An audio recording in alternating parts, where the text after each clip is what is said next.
Alhamdulillahilladzi arsala rasulahu bil huda wa dinil haqq liyudhhirahu 'ala ad-dini kullihi walau karihal musyrikun wa asyhadu an la ilaha illallah wahdahu la syarikalah wa asyhadu anna muhammadan abduhu wa rasuluhu alladzi la nabiyya ba'dah.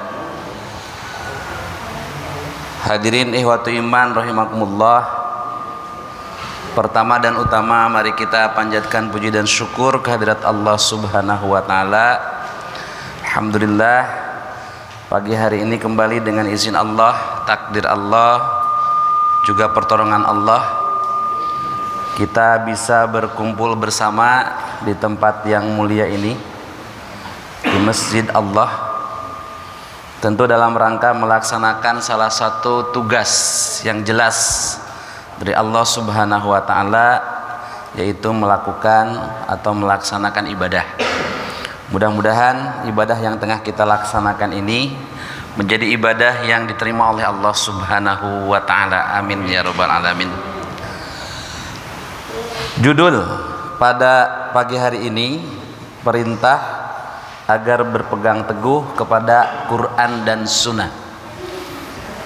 Judul ini merupakan kelanjutan dari pertemuan-pertemuan sebelumnya atau dua pertemuan sebelumnya, di mana pertemuan pertama kita sudah membahas tentang agama Islam dan sumber ajarannya, sehingga dari pembahasan itu diharapkan kita paham apa itu agama Islam.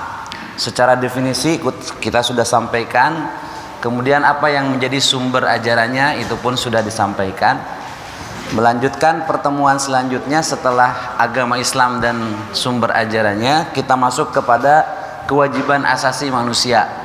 Kemarin pun sudah jelas bahwa intinya kewajiban asasi manusia adalah ibadah kepada Allah Subhanahu wa taala.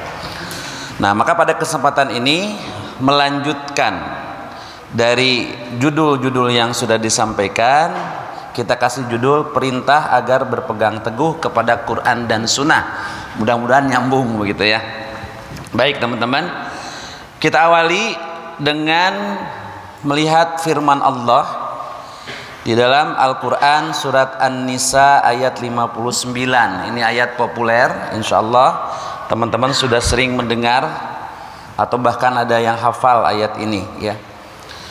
Di dalam surat An-Nisa ayat 59 Allah berfirman, a'udzubillahi minasyaitonirrajim, ya ayyuhalladzina amanu, wahai orang-orang yang beriman.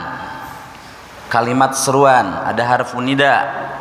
Kalau Allah memulai firman-Nya dengan harfu nida, dengan kalimat seruan, panggilan, maka ini menunjukkan ada sesuatu yang teramat penting yang harus disimak oleh yang diseru. Dalam ayat ini yang diseru adalah orang-orang beriman. Apa informasi penting yang disampaikan, yang hendak disampaikan Allah kepada orang-orang yang beriman? Satu, kata Allah, ati'ullaha.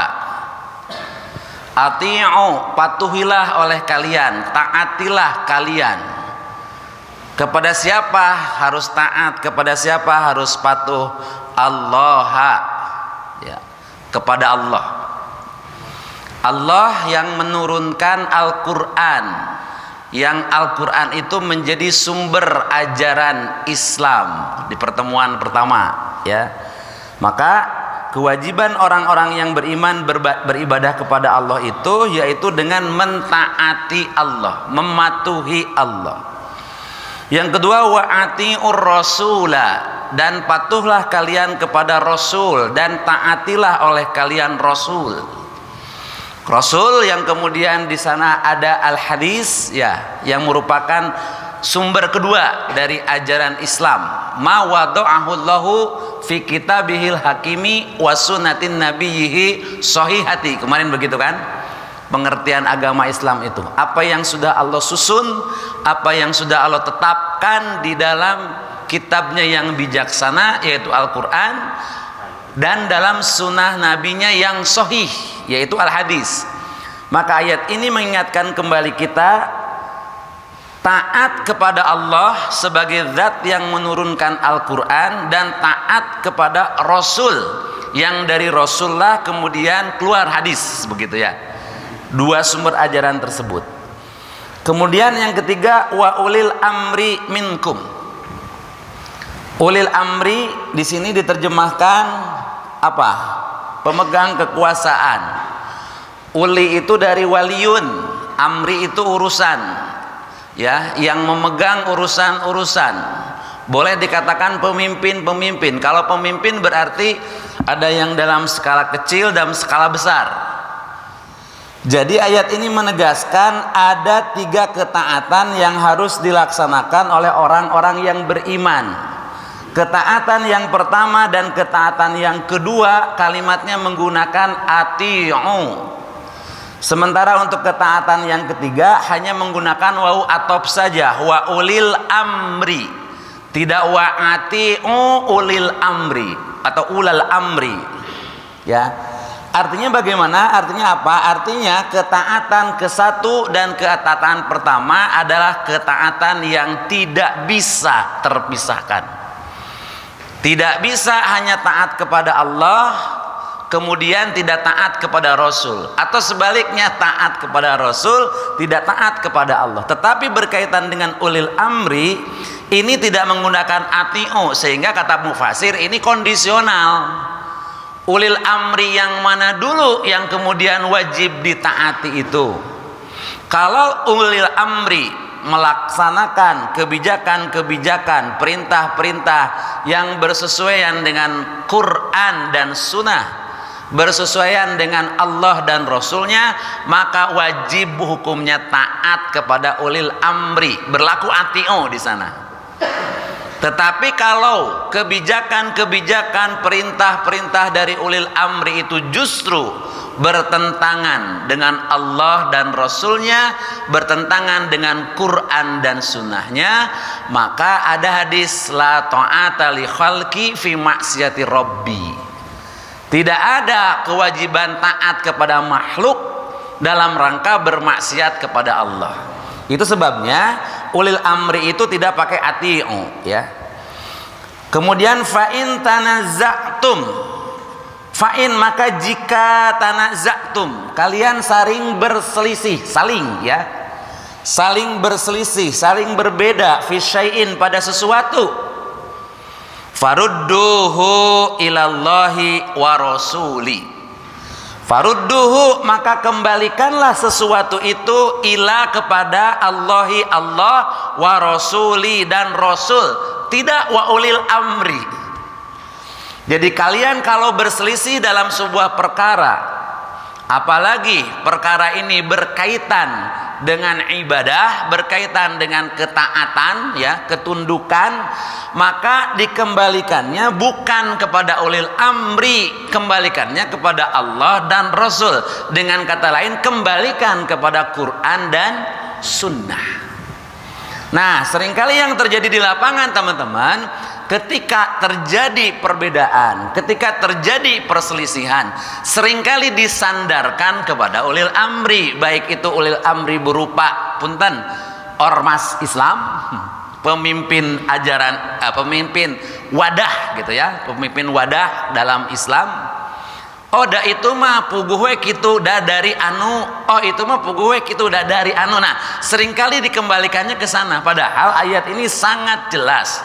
Tidak mengembalikan kepada pemimpin, tidak mengembalikan kepada organisasi, tidak mengembalikan kepada parpol, tapi kembalikan kepada Allah dan Rasulnya, kembalikan kepada Quran dan Sunnah, ya.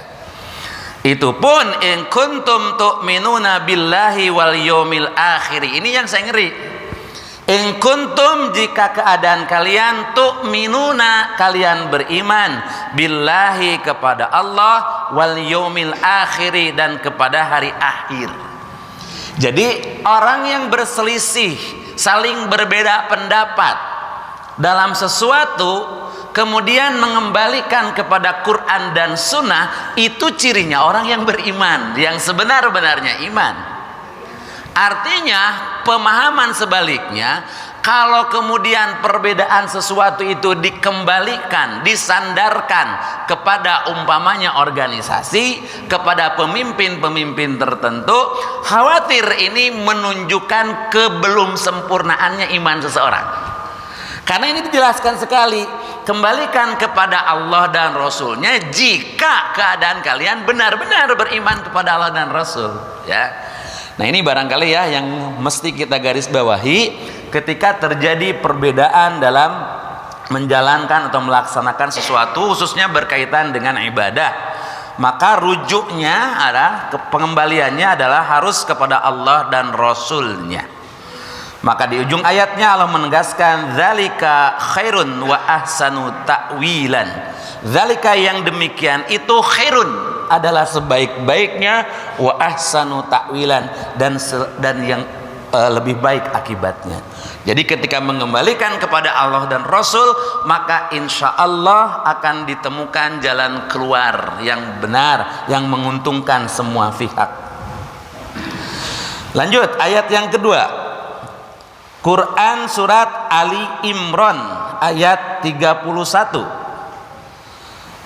Allah berfirman, qul, ini fi'il amr dari qala yaqulu, qul, katakanlah, hitobnya adalah Nabi, katakanlah olehmu Muhammad, in, jika, kuntum, keadaan kalian, tuhibbunallaha, kalian mencintai Allah, fattabi'uni, maka ikutlah aku, maka ikutilah aku. Ayat ini berkaitan dengan klaim orang-orang ahlul kitab. Ahlul kitab itu orang-orang Yahudi dan Nasrani yang mereka mengklaim bahwa mereka adalah dicintai dan mencintai Allah. Karena mereka dicintai Allah dan mencintai Allah, maka ahlul kitab dua-duanya mengklaim bahwa surga itu hanya milik mereka. Kata Yahudi, surga itu milik orang-orang Yahudi. Selain orang-orang Yahudi tidak akan masuk ke dalam surga. Kalaupun orang Yahudi harus masuk ke dalam neraka, maka masuknya hanya ayyamam ma'dudah, hanya dalam waktu beberapa hari saja. Ini pun diklaim juga oleh Nasrani. Kata Nasrani, justru Nasrani yang masuk surga. Selain Nasrani tidak akan masuk surga, karena Nasrani itu mencintai dan dicintai Allah. Maka berangkat dari klaim-klaim seperti itu, Allah memerintahkan nabinya, katakan olehmu Muhammad, jika kalian mencintai Allah, ya, maka fattabi'uni, ikutilah aku, ikutilah Nabi, gitu. Jadi ini menegaskan ahlul kitab berdusta besar, berbohong besar dengan mengatakan mereka mencintai Allah. Apa kebohongan besarnya? Karena mereka tidak mengikuti Nabi. Padahal kalau seseorang mencintai Allah, maka syaratnya dia harus mengikuti Nabi. Fattabi'uni, ikutilah aku. Maksudnya ikutilah aku itu bagaimana? Maksudnya mengikuti Nabi dalam rangka mentaati Allah. Bagaimana caranya? Melakukan taqarrub kepada Allah dengan menjalankan perintah-perintahnya sebagaimana ta'rif dalam agama kemarin, menjauhi larangan-larangannya, mengikuti petunjuk-petunjuknya. Maka yang menjadi patokan, yang menjadi pola dalam rangka mendekati Allah, mendekatkan diri kepada Allah, berupa menjalankan perintah, menjauhi larangan, mengikuti petunjuk adalah Nabi. Ikuti Nabi. Jadi ini mengingatkan kita kembali kepada apa yang pernah kita ungkap tentang komunitas yang mengatakan ingkarus sunnah.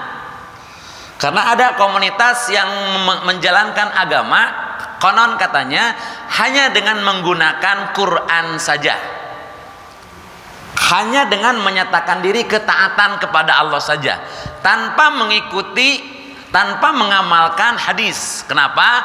Karena katanya kalau hadis ada yang doif, ada yang maudhu. Kalau Quran tidak ada yang doif, tidak ada yang maudhu, la raiba fih, ya. Maka menjalankan agamanya hanya Quran saja. Maka jawabannya tidak akan pernah sampai kepada pengamalan yang benar kalau berislam, beragama hanya dengan menjalankan Quran saja. Ya, kenapa? Karena kemarin juga kita sudah bahas tentang fungsi hadis ya. Masih ingat teman-teman ya? Ada berapa? 3. Mumtaz. Ada 3. Ya, di antara yang ketiga itu adalah ada yang disebut tasyri'an mustaqilan. Fungsi hadis itu tasyri'an, syariat mustaqilan yang berdiri sendiri, ya, yang tidak dijelaskan dalam Quran tapi dalam hadis ada. Bagaimana teman-teman dari Inkarus Sunnah bisa memulasarah jenazah padahal Quran tidak menjelaskan tentang bagaimana memulasarah jenazah, gitu ya. Bagaimana teman-teman Inkarus Sunnah bisa menjalankan sholat dengan benar padahal Quran hanya mengatakan aqimus sholah, maka ada bayan, ada penjelas hadis, gitu ya. Jadi tidak bisa. Maka klaim Yahudi dan Nasrani ini dibantah oleh Allah. Jika kalian betul-betul mencintai Allah, maka harus mengikuti Nabi. Fattabi'uni, maka ikutilah aku. Ninya kepada Nabi ya, karena yang diperintah adalah Nabi. Nabi diperintahkan oleh Allah untuk mengatakan jika kalian mencintai Allah, maka ikuti aku. Apa dampak yang didapat ketika seseorang dalam menjalankan ketaatan mengikuti Nabi? Maka di sini ada kalimat yuhibbukumullah. Pasti Allah akan mencintai kalian. Ya. Jadi jika kalian mencintai Allah, maka syaratnya kalian harus mengikuti Nabi. Jika kalian sudah mengikuti Nabi, dijamin yuhibbukumullah. Pasti Allah akan mencintai kalian. Kalau Allah sudah mencintai kalian, maka dampak selanjutnya yang didapat wa yaghfir lakum dzunubakum. Luar biasa. Wa yaghfir, dan pasti dia akan mengampuni lakum bagi kalian dzunubakum, dosa-dosa kalian. Kalau Allah sudah menyatakan kecintaannya kepada makhluk, maka sekalipun makhluk ini berdosa, Allah memberikan garansi untuk yaghfir lakum dzunubakum. Ini pun menegaskan kembali kepada kita bahwa yang namanya manusia, hatta manusia yang bertakwa sekalipun tidak akan pernah steril dari dosa, tidak akan pernah kosong dari kesalahan. Pasti manusia itu punya dosa, punya kesalahan. Tetapi kalau dia berupaya mengikuti Rasul sebagai wujud kecintaan kepada Allah, dan kemudian Allah cinta kepada dia, maka dosa-dosa yang dia lakukan ada garansi untuk diampuni oleh Allah Subhanahu wa taala, ya. Yaghfir lakum dzunubakum. Wallahu ghafurur rahim, dan Allah itu ghafurun, maha pengampun, rahimun, maha penyayang, ya. Selanjutnya surat Al-Ahzab ayat 21. Allah berfirman, laqad kana lakum fi rasulillahi uswatun hasanatun. Ini pun ayatnya populer, ya. Laqad, sungguh benar-benar, kana, telah ada, lakum, bagi kalian, fi rasulillahi, pada Rasulullah, apa? Uswatun hasanatun, suri tuladan, contoh yang paling baik. Kalimatnya perhatikan, laqad kana lakum fi rasulillah, bukan fi Muhammadin. Karena ada Muhammad sebagai bashar, sebagai manusia biasa, ada Muhammad sebagai Rasulullah. Nah, disebutkan dalam ayat ini, sungguh telah ada pada diri Rasul, bukan pada diri Muhammad, contoh yang paling baik. Ini ingin menegaskan bahwa yang dimaksud uswatun hasanatun ini dalam rangka menjalankan ketaatan kepada Allah, maka contoh yang terbaik adalah Nabi Muhammad sallallahu alaihi wasallam. Bagaimana dengan sosok Muhammad sebagai manusia biasa? Maka sebagai manusia biasa, tidak mesti segala sesuatunya diikuti oleh kita sebagai manusia biasa. Contoh, punten, dengan tidak mengurangi rasa hormat. Kalau Muhammad sebagai orang yang berada di Timur Tengah menggunakan pakaian berupa apa namanya? Jubah, gamis. Apakah kemudian itu harus dicontoh dan menjadi syarat diterimanya sebuah ibadah? Maka jawabannya tidak. Bagaimana kalau kita menggunakan? Kalau kita menggunakan karena kita ingin ya mencontoh Muhammad sebagai manusia biasa yang menggunakan itu, maka itu sah-sah saja. Yang kemudian tidak boleh itu mengklaim justru kudu kieu nutuk kieu salah. Nah itu di kita ada yang seperti itu. Ya, jadi dalam segala hal, ya makan harus mengikuti Nabi, tidak makan nasi, makan apa? Umpamanya seperti itu, kan itu tidak mesti kalau yang begitu, ya. Nah kita mah jangankan makan kurma, makan kupat tahu jaga belum makan gitu, ya. Sudah makan belum? Baru kupat tahu, baru kupat tahu. Nah kita mau makan nasi, apalagi kalau kemudian harus makan korma, gitu. Sudah makan belum? Baru korma sekilo, belum makan.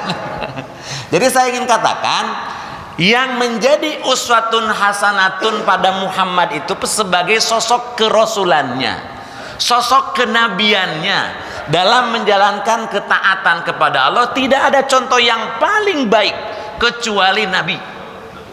Berarti konsekuensinya kalau kemudian ada punten praktek-praktek ibadah yang dianggap baik, padahal Rasul sebagai uswatun hasanatun tidak mengajarkan, tidak mencontohkan itu, maka kata Imam Malik, sungguh kamu telah menganggap bahwa Muhammad mengkhianati risalah.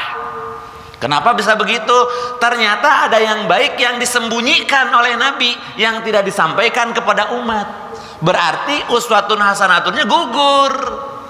Oh ternyata ada yang baik lagi yang tidak diajarkan Nabi yang kemudian kita amalkan dan kita menganggap ini baik.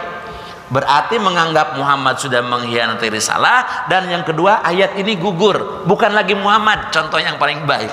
Ada ternyata praktek ibadah lain yang dilakukan dan ini dianggap baik, berarti itu yang menjadi uswatun hasanatun, ya. Jadi berat, jangan, hati-hati, ya harus hati-hati.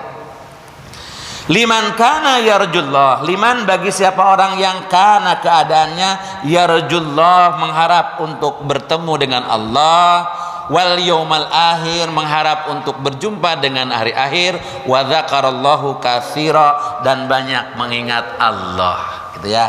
Jadi ini ayat menegaskan contoh yang paling baik dalam menjalankan agama tidak ada yang lain kecuali Rasulullah sallallahu alaihi wasallam. Dan yang terakhir ayatnya wa ma atakumur rasul, ini adalah potongan ayat dari surat Al-Hasyr ayat 7. Wama dan apa-apa atakum mendatangkan kepada kalian ar-rasulu fa'il rasul, dan apa-apa yang datang dari rasul untuk kalian fakhuduhu maka ambillah dia. Wama dan apa-apa nahakum melarang kepada kalian anhu darinya fantahu maka tinggalkanlah. Ini ayat menegaskan apa yang datang dari Rasul maka wajib kita ambil, maka wajib kita taati. Kemudian apa yang dilarang oleh Rasul wajib kita jauhi. Dalam hadis lain ditegaskan kata Rasulullah, makana syai'un yuqarribukum ilallah, tidaklah sesuatu perkara yang bisa mendekatkan diri kepada Allah illa qad amartuhu bih, kecuali sungguh aku telah memerintahkannya. Cermati kalimatnya, tidaklah sesuatu perkara yang bisa mendekatkan kalian kepada Allah kecuali aku sudah memerintahkannya. Dan kemudian wa makana syai'un yub'idukum ilallah, dan tidaklah ada sesuatu yang bisa menjauhkan kalian dari Allah illa qad nahaituhu, kecuali sungguh aku telah melarangnya. Jadi ini menyatakan pendekatan-pendekatan diri kepada Allah semuanya sudah dicontohkan oleh Nabi, dan itu yang paling benar, yang paling baik. Termasuk menjauhi larangan-larangan Allah pun semuanya sudah Nabi sampaikan, sudah Nabi perintahkan, ya. Jadi sudah jelas, karena kembali lagi kepada ayat al-yauma akmaltu lakum dinakum, pada hari ini telah aku sempurnakan bagi kalian agama kalian. Wa ma atakumur rasul fahdu wa manahakum anhu fantahu. Wattaqullah, dan bertakwalah kalian kepada Allah. Innallaha, sesungguhnya Allah, syadidul iqab, sangat keras siksanya. Ya. Kenapa kemudian bisa turun siksa Allah? Boleh jadi dengan sebab kita melakukan sesuatu yang tidak diperintahkan oleh Allah dan Rasul, dan kita menganggap itu adalah ibadah. Ya, padahal sudah jelas di dalam agama gitu ya, apa yang disampaikan oleh Allah dan Rasulnya. Nah, ini ayat-ayat hanya sedikit saja dari ayat-ayat yang mengisyaratkan kepada kita sebagai orang-orang yang mengaku beriman kepada Allah untuk senantiasa berpegang teguh kepada Al-Quran dan As-Sunnah sebagai sumber ajaran agama. Ya, pegang teguh keduanya dengan mengamalkan kedua-duanya, maka insya Allah pengamalan-pengamalan dari keduanya itu akan bernilai ibadah. Tentu digarisbawahi bahwa nawaitunya lillah, karena Allah. Ya, kita berupaya semaksimal mungkin. Jadi mau tidak mau, suka dan tidak suka, teman-teman, kita harus berupaya membaca atau memahami Quran dan hadis. Tidak akan pernah kita bisa memahami Quran dan hadis kalau Quran dan hadis satu tidak dibaca. Ya, jangankan Quran dan hadis yang tulisannya tulisan Arab, ada undangan, sekalipun ada undangan, ada di meja ngagoler, ditinggali tika jauhan, kita tahu itu undangan. Tapi permasalahannya, tahu nggak kita undangan dari siapa, hari apa, ya tanggal berapa, kan tidak tahu kalau tidak dibaca. Apalagi Quran dan hadis. Nah, undangan dimengerti karena bahasanya bahasa kita. Bagaimana dengan Quran dan hadis? Dibaca sudah, tapi tidak ditindaklanjuti untuk coba diterjemahkan, mau ngerti. Dan bukan bahasa kita. Maca nama maca, tapi tidak mencoba memahami maknanya, gitu ya. Maka itu pun kurang tepat. Makanya kewajiban seorang muslim terhadap Al-Quran, termasuk terhadap Al-Hadis, satu, membacanya, kedua, menerjemahkannya, ketiga, mencoba memahaminya, keempat, mengamalkannya, dan kelima, mendakwahkannya. Ya. Nah, jadi ada proses dan ada ikhtiar yang tidak mudah untuk memahami Al-Quran dan Al-Hadis. Ya.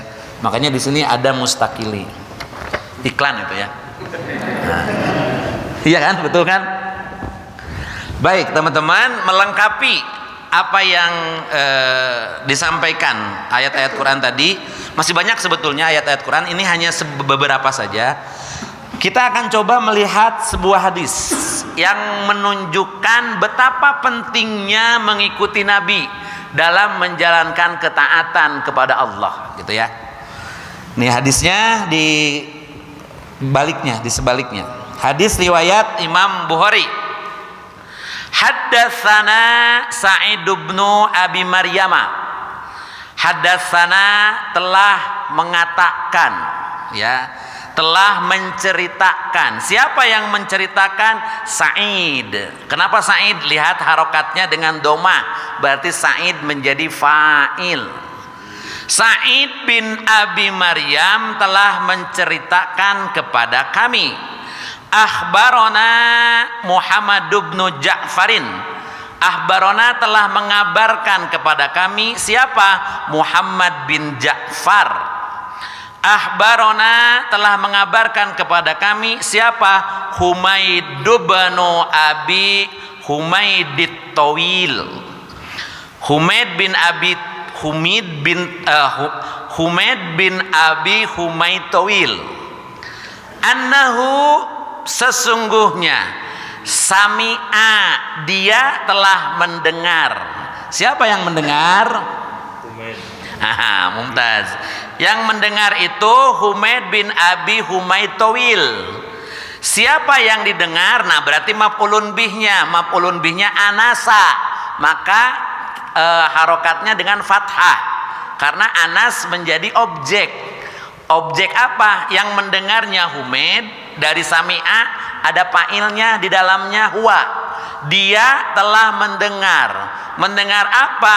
mendengar Anas bin Malik radhiyallahu anhu. Mudah-mudahan Allah meridhoi kepadanya. Teman-teman, jadi kalau kita membaca hadis, maka sesungguhnya kita akan banyak bersolawat dan kita akan banyak mendoakan sahabat. Jadi kalau Rasulullah mengatakan perbanyaklah solawat, bukan kemudian, maaf kalau tidak sepakat, bukan kemudian memerintahkan untuk menciptakan solawat-solawat. Maka muncul solawat apa, solawat apa, solawat apa, ya. Mangga silahkan, ya, mubah-mubah saja, boleh-boleh saja. Tapi maksud Rasul memperbanyak solawat itu adalah memperbanyak membaca hadis. Salah satunya, karena setiap orang yang membaca hadis pasti bersolawat, kita buktikan. Yang kedua, setiap membaca hadis pasti mendoakan para sahabat. Setelah an ada radhiyallahu anhu, radhiyallahu anhuma, radhiyallahu anhum, itu doa. Radhiyallahu, mudah-mudahan Allah meridhoi, anhu, kepadanya. Radhiyallahu anhuma, mudah-mudahan Allah meridhoi kepada keduanya. Radhiyallahu anhum, mudah-mudahan Allah meridhoi kepada mereka. Itu tuh doa yang disampaikan kepada sahabat, ya. Nah, Anas, kata Anas apa yang didengar oleh Humaid tadi? Maka ini jaa salah satu rohtin, jaa fiil, salah satu fa'il, ya. Jaa telah datang. Siapa yang telah datang? Salah satu rohtin. Salah satu, tiga rohtin itu bisa disebut orang, pemuda, gitu ya, kelompok. Telah datang, sebutlah 3 orang. Telah datang 3 orang. Kemana datangnya? Ila buyuti azwajin nabiyyi. Nah, ini bersolawat sallallahu alaihi wasallama. Itu bersolawat.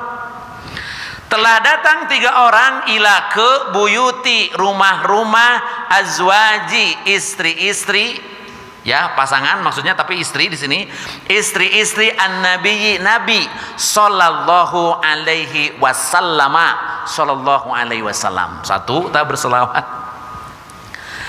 Yas'aluna, dari sa'ala yas'alu.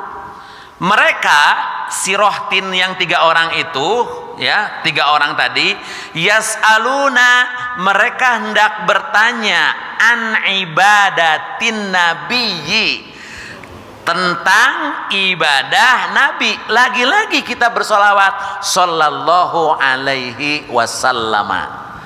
Jadi maksud kedatangan 3 orang tadi ke rumah-rumah istri Nabi hendak menanyakan bagaimana ibadah Nabi, gitu ya. Maka falamma ukhbiru, maka ketika ukhbiru, dikabarkan kepada mereka, diceritakan kepada mereka, ka'annahum taqalluha, seolah-olah mereka menganggap sedikit ibadah mereka. Jadi ketika istri Nabi menceritakan kepada 3 orang tadi, begini ibadah Nabi, timbul anggapan di diri mereka, aduh, kalau begitu mah sedikit sekali atuh ibadah kita teh dibanding dengan ibadah Nabi. Faqalu, maka mereka berkata, wa ainan nahnu minan nabiyyi sallallahu alaihi wasallama. 3 kali kita bersolawat. Wa ainan nahnu, bagaimana kami minan nabiyyi sallallahu alaihi wasallam, dibanding dengan Nabi. Kumaha tuh orang teh dibandingkeun jeung Nabi mah, gitu. Nabi mah sakitu hebat ibadah, nah, ya. Bagaimana kita dibandingkan dengan Nabi? Katanya qad ghufira lahu, qad sungguh, ghufira telah diampuni, lahu baginya, bagi Nabi, ma taqaddama min danbihi, ma apa-apa, taqaddama yang telah lalu, min danbihi dari dosanya, wa ma ta'akhkhara dan yang akan datang. Eta kumahanya begitu, Nabi yang sudah diampuni dosa-dosanya, baik yang telah lalu dan akan datang, tapi luar biasa ibadahnya, gitu. Beda dengan kita sedikit, ya betul. Kita tidak ada jaminan dari Allah diampuni dosa yang telah lalu dan akan datang. Tapi berkaitan dengan ibadah, pang pede nak. Asa cukup ibadah tekia gitu. Nabi yang sudah dijelaskan diampuni dosa-dosa yang telah lalu dan akan datang, tapi syukurnya kepada Allah, kan ibadatnya wujud nyata dari syukur, luar biasa. Sampai kan Aisyah pernah sedikit protes kepada Rasulullah. Kalau cek orang Sunda mah atuh Kang gitu ya, Nabi ya Rasul, tong kitu-kitu teuing atuh ibadah teh dan Nabi mah tos yakin diampuni segala-galanya gitu. Siga istri orang ka urang gitu ya, tarang ingetan. Oh istri-istri ya? Oh, siga istri-istri urang ka urang jarang ngemutan. Atau abi, ayah, papa tingkatkan atau ibadah teh da urang macan ayah jaminan diampuni dosa yang telah lalu dan akan datang. Pernah Bu begitu Bu? Jarang sih namanya. Ya, baik. Nah, Nabi yang sudah mendapatkan ampunan, jaminan ampunan dari Allah, baik dosa yang telah lalu akan datang, tapi luar biasa ibadahnya. Maka qala ahaduhum, qala fi'il, ahadu fa'il. Qala berkata, ahadu seorang, hum dari mereka. Maka seseorang dari mereka yang 3 orang tadi berkata, apa katanya? Amma anna fa inni usallil laila abadan. Oh, dalam rangka ingin menyaingi ibadah Nabi, dia mengatakan, adapun aku fa inni, maka sungguh aku, ini benar-benar nih, bukan hehereyan ya, bersumpah dengan benar-benar pakai inna, disambung dengan domir ana jadi ini ya. Sungguh aku usolli, aku akan sholat al-lail, malam, abadan, sepanjang malam. Sungguh aku akan sholat terus semalaman gitu ya. Sehingga kita sungguh aku akan tidur terus semalaman. Beda. Ieu mah rek sholat semalaman dengan sebab ingin mengikuti atau ingin meningkatkan kualitas atau jumlah volume ibadahnya ya. Wa qala akhar, dan berkata yang lainnya, ana asumu dahro wala uftiru. Kalau aku asumu, aku akan saum ad-dahra sepanjang masa, wala uftiru, dan tidak akan berbuka. Hebat ya. Saum tidak akan berbuka. Kita tidak pernah saum, buka terus gitu. Wa qala akharu, dan berkata yang lainnya, ana aku a'tazilun nisaa, aku akan menjauhi perempuan, fala atazawwaju abadan, maka tidak atazawwaju, aku menikah abadan selamanya. Yang ketiga mah punya anggapan khawatir Bu, kalau menikahi perempuan akan terganggu ibadah. Nah, nu asal nama fokus ibadah, dengan sebab punya istri maka kefokusannya terganggu, maka aku tidak akan menikah, tidak akan mendekati perempuan. Ini orang yang hidup semasa Nabi, bertemu dengan Nabi, berarti masuk kategori apa? Sahabat. Yang namanya sahabat sudah dijamin oleh Rasulullah, pasti dia adil, pasti dia menjalankan ibadah karena Allah. Jadi syarat pertama lillahnya sudah terpenuhi. Yang namanya juga sahabat ya. Bahkan ada beberapa sahabat yang sudah dijamin masuk surga. Berarti jangan disangsikan dari niat mereka. Niat mereka pasti karena Allah. Yang satu akan sholat sepanjang malam, yang satu akan saum sepanjang masa tidak buka, yang satu akan menjauhi perempuan dan tidak akan menikah. Nah, cerita singkatnya, pulanglah mereka, kemudian datang Rasulullah kepada istrinya, kemudian diceritakan oleh istri Nabi tentang kedatangan 3 orang tadi ya. Ya, si fulan nyarios kieu, si fulan nyarios kieu, si fulan nyarios kieu. Maka fajaa Rasulullah sallallahu alaihi wasallam, salawat yang keempat. Fajaa, maka datang, siapa yang datang? Rasulullah. Rasulullah sallallahu alaihi wasallam faqala, maka kemudian beliau bersabda. Maksud cerita ini, Nabi menemui ketiga orang tadi. Karena ketiga orang yang datang ke rumah Nabi, nabinya tidak ada. Maka ketika ada cerita dari istri Nabi tentang maksud ketiga orang tersebut, Nabi mendatangi ketiganya dan Nabi mengatakan, antumul ladzina qultum kadza wa kadza, antumul ladzina qultum kadza wa kadza. Ini pertanyaan ya.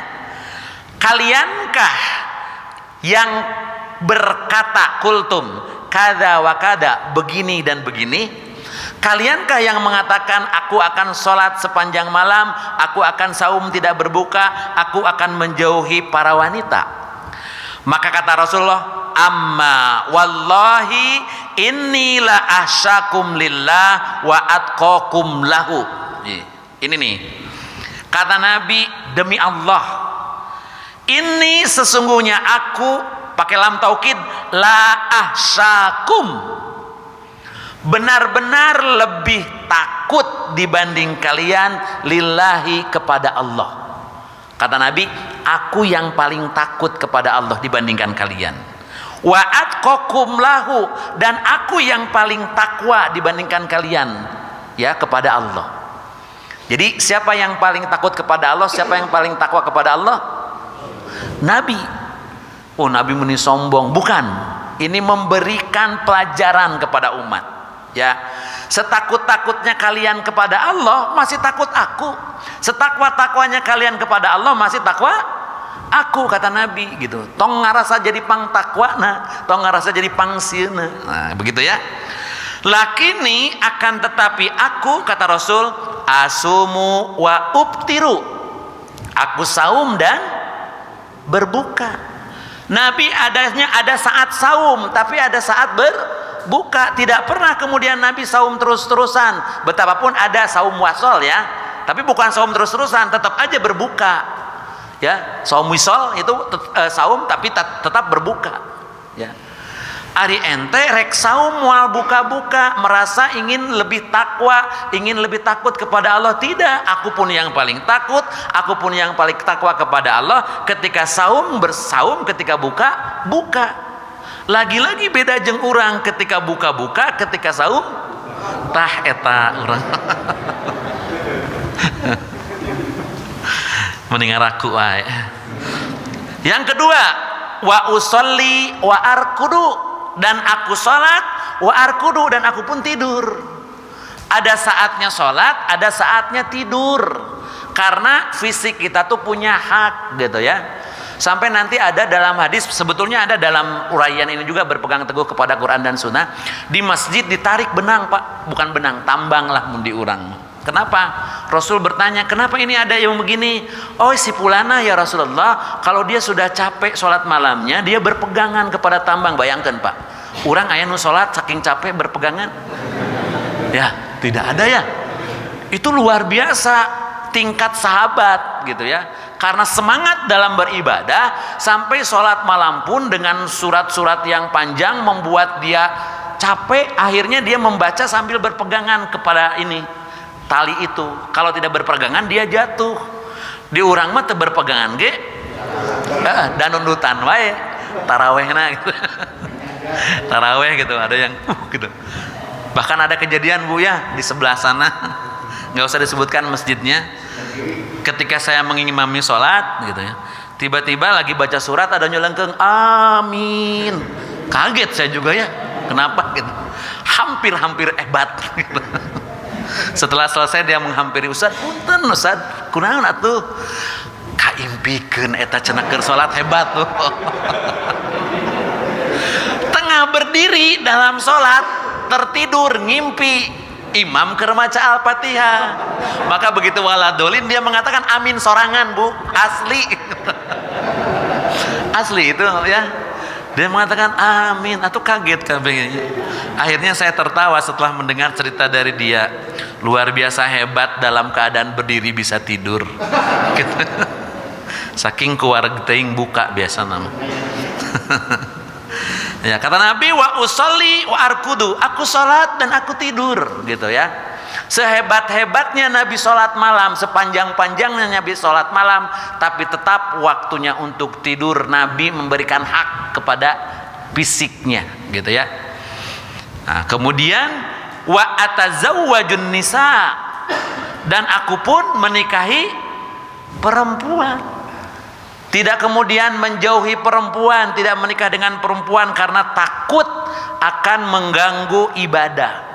Kata Nabi, aku saum, aku buka, aku sholat, aku tidur, dan aku pun menikahi perempuan. Padahal Nabi itu yang paling takut kepada Allah, yang paling takwa kepada Allah.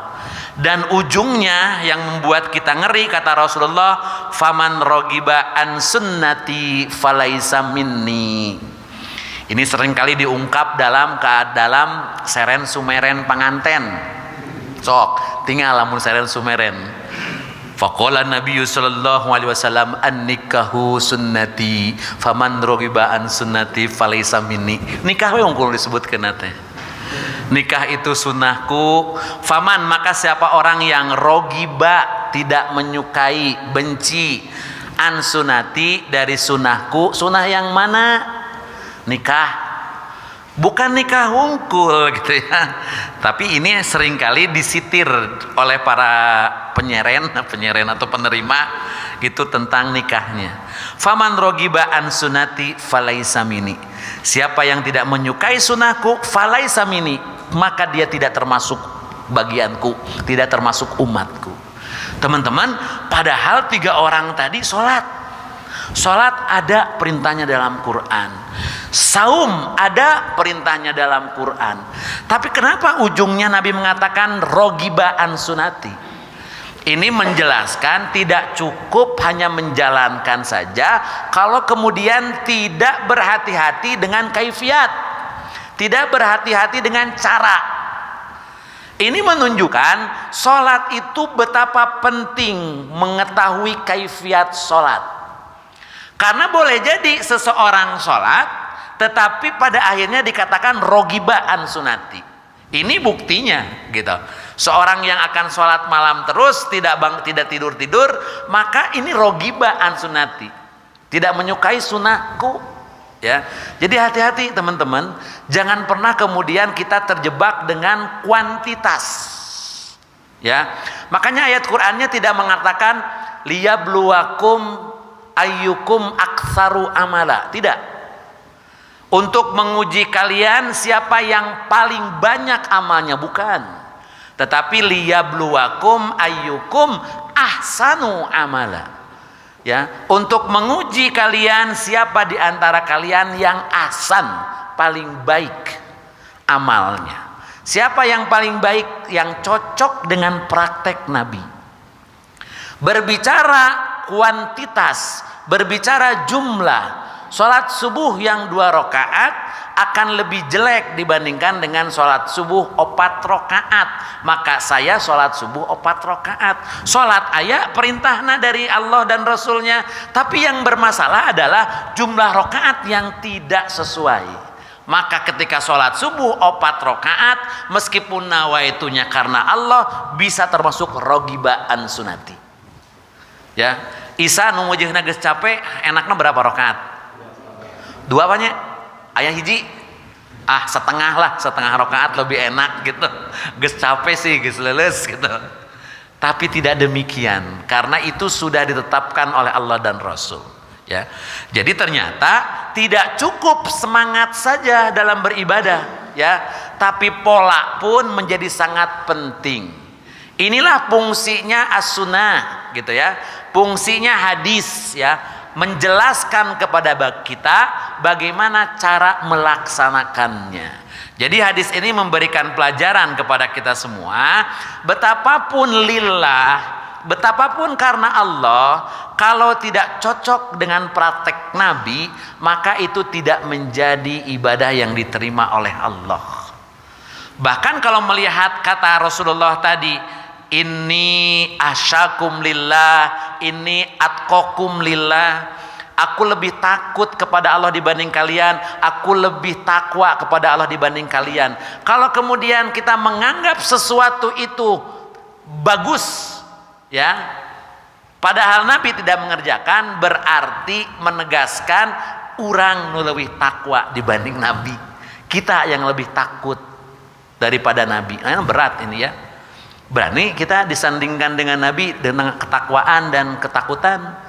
Tidak ada apa-apanya gitu ya dibanding Nabi. Sampai Nabi mengatakan, "Lau ta'lamu ma'a'lamu." Jika sekiranya kalian mengetahui apa yang aku ketahui, ya. La bakaitum katsira wa dhahiktum qalilan. Kamu akan banyak menangis dan sedikit tertawa. Kalau kalian tahu seperti taunya aku, niscaya kalian akan sedikit tertawa dan banyak menangis. Karena kita tidak tahu seperti taunya Nabi, maka kita banyak seri dan sedikit menangis. Ya dibalik ya. Cetrek TV seri deui, cetrek pindahkeun stasiun seri deui, seri we terus urang mah. Padahal kata Nabi kalau tahu mah akan banyak menangis, sedikit tertawanya gitu ya. Nah, mudah-mudahan teman-teman dengan beberapa keterangan ini semakin memperjelas betapa pentingnya seseorang menjalankan ibadah dengan berpegang teguh kepada Al-Quran dan As-Sunnah. Tidak cukup hanya karena ingin mendekatkan diri kepada Allah tapi tidak berpola kepada Quran dan As-Sunnah, maka tidak menjadi pendekatan diri yang diterima oleh Allah.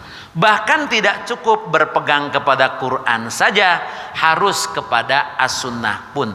Dua-duanya merupakan satu kesatuan yang tidak bisa dipisah-pisahkan, karena ayat-ayatnya menegaskan atiullaha wa atiur rasul in kuntum tuhibbunallah fattabi'uni, ya, dan lain sebagainya. Itu barangkali teman-teman yang kita bisa bahas pada kesempatan pagi hari ini. Mudah-mudahan semakin membuat kita lebih berhati-hati di dalam menjalankan ibadah. Cukup sedikit pun, yang penting cocok dengan sunnah, ya.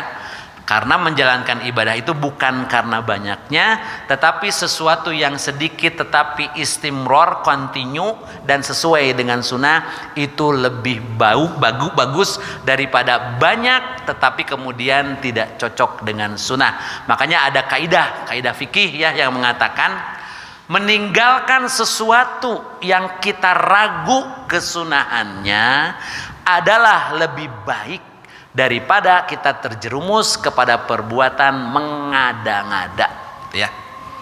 Jadi itu menjadi pegangan bagi kita. Kira-kira ragu kesunahannya, lebih baik kita tinggalkan sebelum kita yakin dengan kesunahannya, gitu ya. Daripada terjerumus kepada perbuatan-perbuatan yang tidak diridhoi oleh Allah Subhanahu wa taala. Baik teman-teman, itu saja. Ada yang disampaikan? Tadi Ustaz menyebut saum terus-menerus, istilahnya Saum wisal, bersambung. Tapi itu hanya khusus untuk Nabi. Ya, karena ada syariat-syariat yang khusus untuk Nabi. Ya, di antaranya saum wisal. Yang kedua, salat tahajud. Apakah kita juga sholat? Ya, tapi Nabi mah menjadi sesuatu yang wajib untuk Nabi. Ya, jadi jangan kita kemudian menyamakan, karena ini syariat khusus. Yang ketiga, beristri lebih dari 4. Nah, palebah dia mah sok rada rame ya. Bu, beristri lebih dari 4 itu maksiat kepada Allah. Tapi untuk Nabi boleh, ini syariat yang khusus untuk Nabi. Nabi sampai beristri 9. Dan Nabi G8. Saya ingin mencontoh Nabi karena saya mencintai Nabi. Kalau kemudian Anda beristri lebih dari 4, maksiat. Karena Quran menegaskan fankihu ma tobalakum minan nisa'i masna wa sulasa wa ruba'a, ya. Nikahilah oleh kalian perempuan-perempuan itu masna 2, sulasa 3, waruba'a 4. Tuluikeun Pak ayatna gitu. Tong nepi kadinya wungkul 2, 3, 4 geus. Ternyata ada kalimat selanjutnya. Fa in khiftum, jika kamu merasa takut alla ta'dilu, untuk tidak bisa berbuat adil, fawahidah, cukup saja hiji. Bu, cukup saja 1. Kalau tidak sanggup berbuat adil, bisa jadi dolim gitu ya. Satu saja gitu. Ya tapi kan Ustaz kudu dicoba baru kita baru tahu adil dan tidaknya nyata memangga aku mau bapak gitu. Begitu Pak ya, saum wisol itu saum yang bersambung ya. Kedah nama tos buka tapi tidak ada apa-apa maka dilanjutkan saumnya. Tapi itu Nabi. Karena Allah memberi makan kata Nabi kepadaku. Ya baik.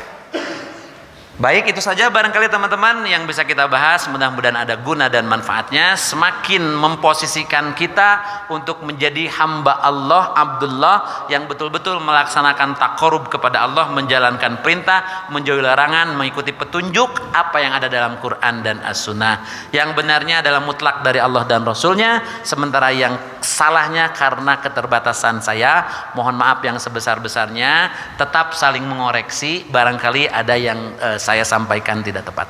Aqulu qauli hadza wa astaghfirullah li wa lakum. Rabbana atina fid dunya hasanah wa fil akhirati hasanah wa qina adzabannar. Walhamdulillahirabbil alamin. Wassalamualaikum warahmatullahi wabarakatuh.